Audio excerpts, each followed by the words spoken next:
Whew, y'all blew that last video up, and I am so appreciative of it. I really am.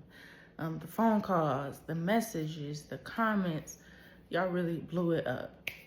Thank you guys, I appreciate it. So today, let's talk about why the witnesses are in fact a cult. Let's get into it.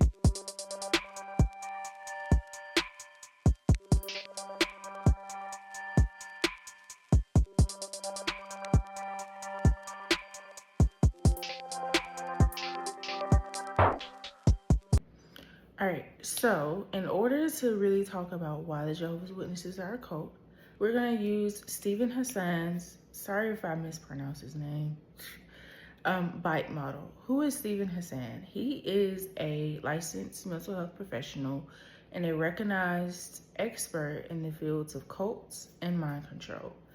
He created something called the bite model to help identify and recognize the traits of a cult. So let's get into it. So the first part of the bite model is the B. B stands for behavior control. Right. JWs literally control every aspect of your life. Who you date, what you wear, how you spend your weekends, everything is controlled. It's monitored, all of that. They'll have you in the back room for how you dress, something you something you did, something you posted on social media, all kinds of stuff. Prime example is, I don't know if you guys remember from my first story, my first why I left the JWs video. I mentioned how at some point I had red hair. I'm gonna insert a picture so you guys see how red it was. When I had that hair, I was pulled into that back room so quick, talking about how I was stumbling people with my red hair, how I needed to change the color of it. All of that literally had me in tears in that back room because they did not like the color of my hair. And for the life of me, I could not understand, how am I stumbling somebody with the color of my hair? Because in my head, if somebody's coming in from the outside and they see somebody with red hair that's different from everybody else, to me, that would say, oh my God, they're so accepting of everybody. They take people as they are. You could be yourself. That's good. Instead of everybody cookie cutter, black, brown, maybe blonde hair. Oh, they had a problem with my red hair and they wanted it changed. Did I change it? No, because I had just gotten done. Who was going to pay for that? Anyway, that is an example. As well as something that I did not mention as well. During the pandemic, I was starting to fade from the JW cult, and I was hanging out with some people. I was doing some wild things. And I went to a New Year's Eve party at a club. And at one point, somebody was pouring Hennessy down my throat, and they recorded it. They posted it on Instagram. I, at the time, didn't care. I didn't really think anybody was paying much attention to me. So I reposted the video on my stories of them pouring the Hennessy down my throat. Like, you can see the bottle, everything. I had on a New Year's Eve tiara.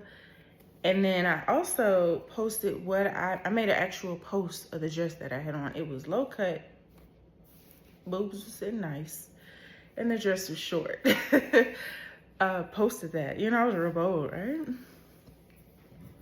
Anyway, again, I get pulled back into that back room. Like, what is this? We've heard that you were at a New Year's Eve party. Tell us about this. I had to make up some excuse like, I didn't really know that was a New Year's Eve party. You know, I was just out with friends. We were just hanging out. It happened to be New Year's Eve, that type of thing. I just made up something random because I was scared. Anybody who knows, anybody who's been in the JW cult knows when they pull you in that back room with them 3-4 men, it can be kind of serious. And you don't want to be disfellowshipped. You really don't want to be reproved, because shunning, right? You still want to talk to your friends. You still want to talk to your family. You just don't want to have to deal with that. The ostracism, the isolation, you just don't want to deal with that. So I had made up some stuff about how I, played the innocent card.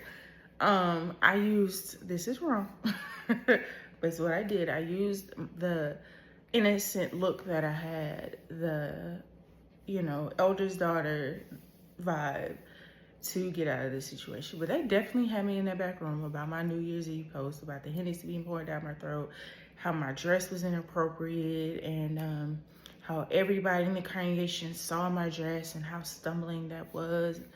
When I tell you, I've been in that back room more times than I can count. I was in the back room a lot for little things that I did, how I looked, things that I might post on social media. I was always in the back room, quite literally. But those are examples of how, my personal examples of behavior control, which falls underneath that. But here are some more examples. After my last video where I talked about my CSA and my experience with that, I received a phone call from a brother that I used to date years ago. He wanted answers. Why are you involving the religion in your story? They had nothing to do with it. I just don't understand it. And anybody who grew up as a witness and who is an ex-JW now has done their research, you know why I included the witnesses in that last video. But nonetheless, one point that he tried to make to me, which I thought was crazy, he said, your parents weren't even doing it the right way according to Jehovah's law anyway. They shouldn't have been letting you hang out with her anyway because she was worldly. She was bad association. She shouldn't have been in that house or none of that. Your parents were not following the Jehovah's way, Jehovah's law. Now, being that what she did to me was wrong, she was a big violation. It's a big trauma for me to handle for a very long time. Yes, she was bad association. Yes, she was not somebody that should have been in my life. However, not for the reasons that he is stating. He's stating because she was not a baptized Jehovah's Witness, her family were not baptized Jehovah's Witnesses at that time, she was bad association. Take away the fact, I am in no way defending this lady whatsoever. However, to say somebody's bad association because they're not a witness is crazy work. Crazy work. Again, this falls underneath the behavior control aspect of the bite model. This is how Jehovah's Witnesses think. Literally, we were on the phone for like an hour going back and forth about the whole situation. Conversation was too long. Mind you, I know you know who you are. You said you're going to be watching these videos. Yes, I'm talking about you right now. And I want you to think to yourself, why am I even watching these videos? You have questions. But nonetheless, let's move on. The next letter in the bite model is I. That stands for information control. Because the witnesses, they control what you read, who you can listen to, and what information you are allowed to trust. Okay? Everybody in the organization, in the cult, is told, do not watch XJW content. Why? Because we're apostates, we're evil, we're diseased, all of that. They do not want you watching anything that goes against the JW information, anything that speaks critical of them whatsoever. They even frown upon higher education. Why? Because it causes you to think, to critically think, to be able to form opinions on your own, to put the pieces together and be like, oh, shit, this is a cult, right? Same way that I did, right? We're going to take a look at two different quotes from the Watchtower articles that prove what I'm saying to let you know I'm not making this up. Let's take a look. From the August 1st, 2001 Watchtower on page 14 says, a mature Christian does not advocate or insist on personal opinions or harbor private ideas when it comes to Bible understanding. Rather, he has complete confidence in the truth as it is revealed by Jehovah God through his Son, Jesus Christ, and the faithful and discreet slave.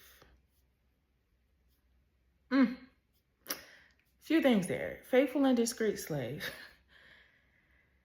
That in itself is a lot to unpack. But for those of you who do not know, the faithful and discreet slave is considered to them the governing body, which is the 11 men up in New York. I'm sorry, the 10 white men and the one token black guy up in New York. They're the faithful and discreet slave. They are the ones giving you all of the information. What does it say here?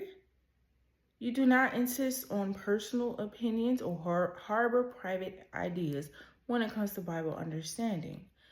You put your complete trust in them. So what does that mean? Don't think for yourself. We're going to tell you everything you need to know. Period. That's what that means. If you're trying to think on your own, come up with your own opinions and all that, it's lies. Don't listen to it. Because you know why? We're giving you the truth. We're telling you what to listen to, what to believe. All that other stuff, you don't need it. Like, come on now. How does that even make sense? If you truly want to figure something out or, learn all about things, you cannot use just one source. When, again, as I spoke about higher education, when you go to college, it don't really matter for what. They are, at some point, you learn how to research. And I'm not saying that if you don't go to college, you don't know how to do this. But I'm just saying, this is what you're taught. They teach you how to research. You first have to find some recent, articles so that things are timely, up to date. You have to consider your sources, make sure they're reputable. They're not just somebody homeboy down the street that made this article. Somebody who's done research. They're experts in the field. There's evidence to what they're saying. And then you have to use more than one source. I always use the example of buying a car. When you're buying a car, if you really want to make a good decision in the car you buy, you're not just on CarMax. You're not just on Kelley Blue Book. You're on all kind of various websites, dealerships to see the best deal so that you can make a best decision in the car that you buy. Because that's a big investment, right? So it's the same thing with religion. Religion is a very big investment in your life. So why rely on one source? Why rely on only the information that the witnesses give you, that the governing, faithful, and discreet slave gives you? It makes no sense. If you do it in every other area of life, why not do it in an area that is going to be the biggest part of your life? It just doesn't make sense.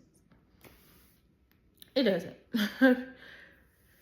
But this is what I mean by information control. They literally tell you, do not listen to anything that we do not give you, because it's lies. You cannot rely on your own understanding, any of that. It just, because what you believe is not real. We're faulty, we're imperfect, so anything we think for ourselves is just wrong, right? Let's look at another quote from the July 15, 2011 Watchtower, page 15.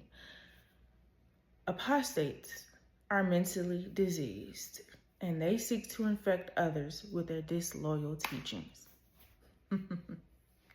So you, sir, who are watching my videos, you shouldn't be watching this according to them. You should not be watching my video right now.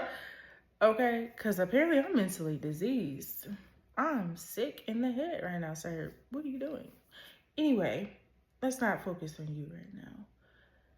My point is, this is another example of information control.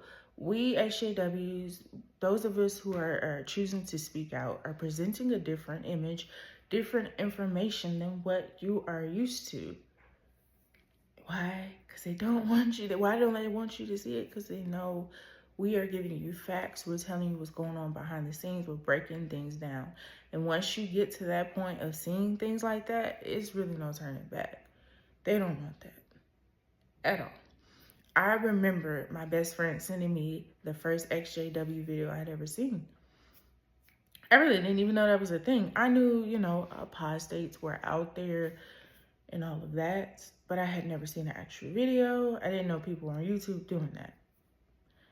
I remember when she first sent me that video, my heart was pounding. Like, oh my God, should I be watching this? Oh my God, what's going on? Like, oh, I'm finna get in trouble. Oh, I was scared. I was scared. It was bad. But that is how deep my indoctrination ran. Even though I hadn't been active in years, none of that. It still was in me. Like, oh, I shouldn't be watching this. Oh no, I'm gonna get struck down with lightning, And then I also remember when I was staying with my play mom, who was a sister in the congregation. And when I first started watching the XJW videos and I started to tell her some of the little things that I was finding out, one of her first questions was, where did you get this information from? You can't trust everything you see on the internet. And I literally was like, lady, this is CNN, news websites, actual police reports. What do you mean? So that means you don't trust the news then. You don't trust police reports, none of that, huh? But again, this is how deep the indoctrination, this is legit what people are told. Don't trust anything that we don't give you. So again, we've been through behavior control and information control. Let's move on to the T, thought control of the bite model. Really, when you are deep in the Jehovah's Witness organization, your mind is not your own. You're trained to suppress your thoughts, doubts, feelings, all of that without any question. You start questioning things, people are looking at you crazy. What? Do we need to have a Bible study with you? Let's go over this scripture again and just how about we should just trust the faithful or discreet slave. We just got to put our trust and faith in Jehovah and things will eventually come to light. You know that light word, right? It'll eventually come to light. The governing body loves to be like, we've received some new light. Fuck out of here. You're literally told to wait on Jehovah instead of asking hard questions. They call the critical thinking aspect apostate thinking. Let's take a look at another quote here from the July 15, 2006 Watchtower. It says, hence, our understanding of the scriptures is bound to be refined from time to time. The vast majority of Jehovah's people rejoice over such refinements. I'm sorry, I'm getting distracted. A few become righteous over much and resent the changes. Pride may play a role, and some fall into the trap of independent thinking. Whatever the reason, such murmuring is hazardous since it can draw us back into the world and its ways. Oh my God. So thinking for yourself means you're prideful now? I remember growing up, and my dad, I can't remember the exact saying he used to say, but something about the heart is treacherous, but your mind is something. Something about following your heart is gonna get you nowhere good, right? Something about, or following your mind, some nonsense of his version of this, basically saying, you can't think for yourself. It's treacherous. You're not smart enough. You're not in a position to make your own decisions, basically. Exactly like this Watchtower article stated, you know, first of all, the scriptures is bound to be refined from time to time. I don't know the exact scripture. I'm going to find it. But there is a scripture that says, I do not change. God is saying, I do not change. So if he does not change, why would the understanding of the scriptures change? If this group of people is the most, are the true people of God, they're the one true religion, they should get it right the first time. No? Wouldn't that just make sense? God doesn't change. You've been given this information from God, right? So he's changing his mind periodically, you know, with his new lights every so often.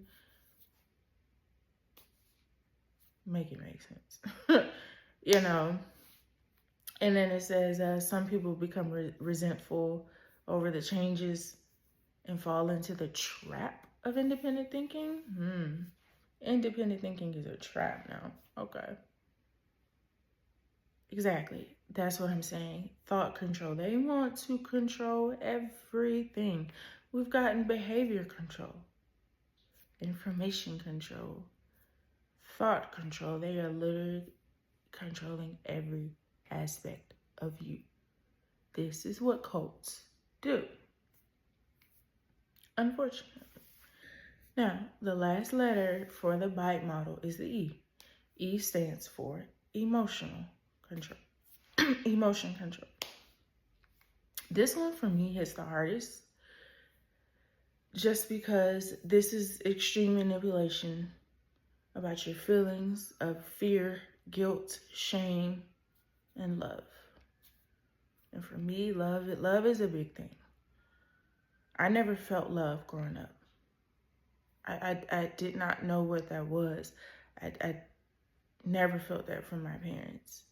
So, you know, my viewpoints of these were very warped for a very long time. So that's why that hits a little hard for me. You know, an example of the emotional control that they put on you is the fear of Armageddon. You know, they're constantly talking about the end of the world coming, constantly. You know, I used to think down to it's thundering. It's a really bad thunderstorm, a really bad, you know, if a tornado came through here in Georgia. Oh my God, Armageddon is coming. You know, the videos they have of literally people being in the basement or attic and the police coming and like trying to take them all away. First of all, where is that in the Bible at? Show me the scripture where it say God's people finna be in the basement and shit, and people finna be coming and attacking them and looking for them after they destroyed all the other religions. Show me the scripture. Where it say that at? Anyway, you're always in constant fear of Armageddon. Every little thing that's happening, every world event that's happening, you know, oh my God, Armageddon is coming. This is it. This is it. World for the end. That keeps you in a constant cycle of fear. You cannot enjoy anything because you're constantly thinking, oh God, this is it. Oh God, I'm gonna die. Oh, here it comes. You know, that's not healthy to live like that whatsoever. You also start to feel shame for the things that you might watch on TV. You know, and there was a lot I couldn't watch growing up, like normal kid things. Like I'm about to be 30 in a month and a half. Oof. Never seen Harry Potter. Now granted, I'm an adult now. I can go back and watch these things. But, you know, when you haven't watched them and they're older now, it's a little harder to get back into it. But anyway, side story. Things like Harry Potter, never saw it.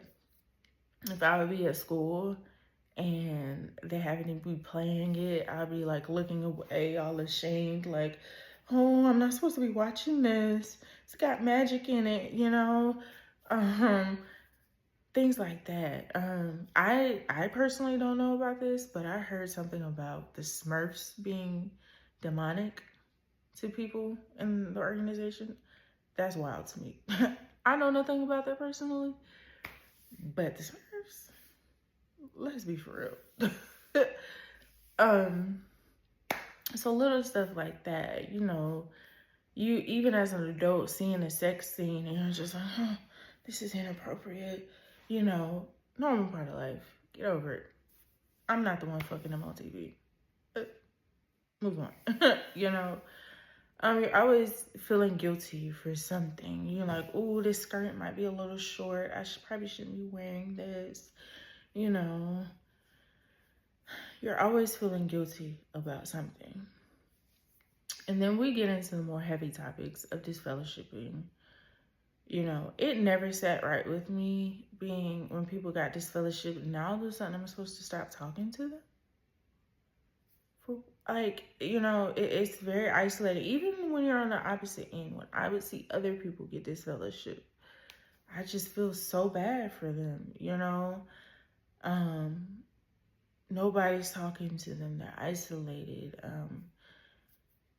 You you have nobody. And from speaking from somebody who's been through that, it's not a pleasant feeling.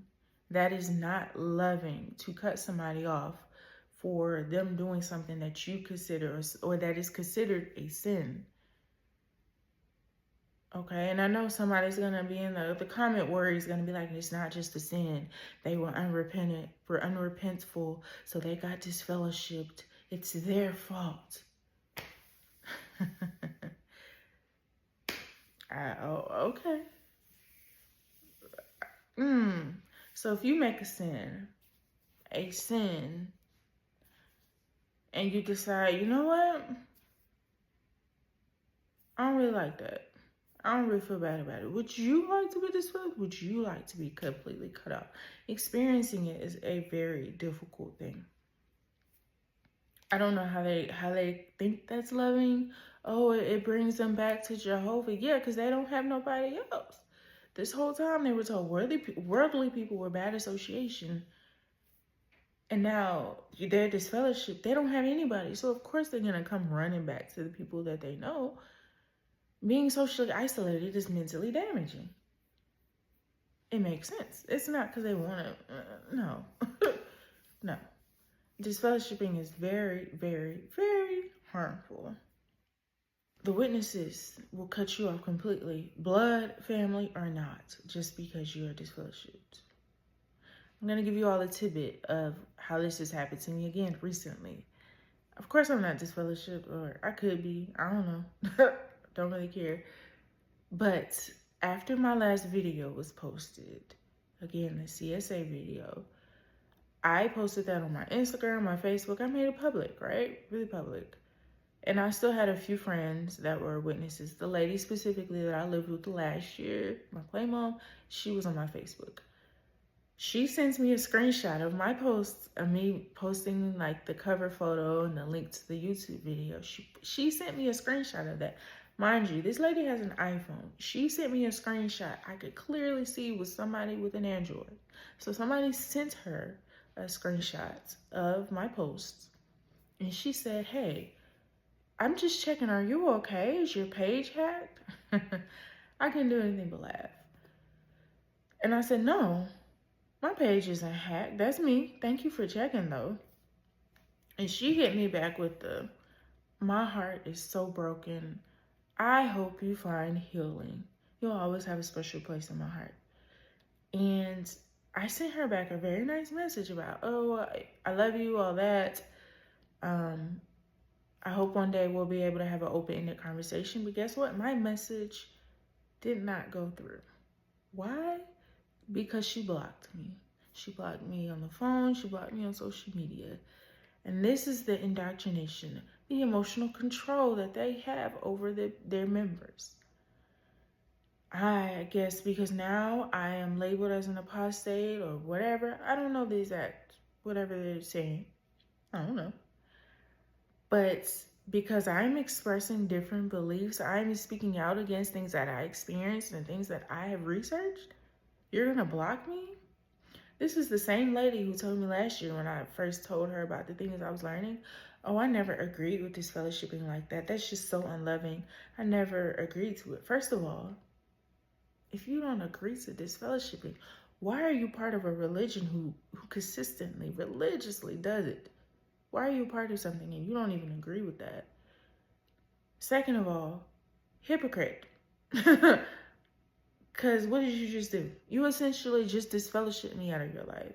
Granted, I knew that was going to happen because based off of that initial conversation, I already knew where her head was. So I'm not tripping over it. But I'm just giving you the example of what they do in this religion. The emotional control aspect of it. It's very, very destructive. And then I told you about the phone call that I received. The comments that are under the video. They have extreme emotional control over you guys. Well, I'm sorry, not you guys. Over the people that are in this religion. It's pretty bad. And it just doesn't make sense. Losing everybody you love just because you left, that's not love. That's control. That's control. I've seen people go years without talking to their children, decades without talking to their loved ones, all because their religion tells them that now these people are bad people. They're bad association. They're going to taint your mind, and they are mentally diseased. So, here we are. That is all of the letters. That's all whatever encompasses the bite model on cult control. And I encourage everybody to look it up themselves. Do your own research. Don't take my word for it. I'm just a messenger. But until next time, you guys, I hope you guys enjoy your day. I'll see you next time.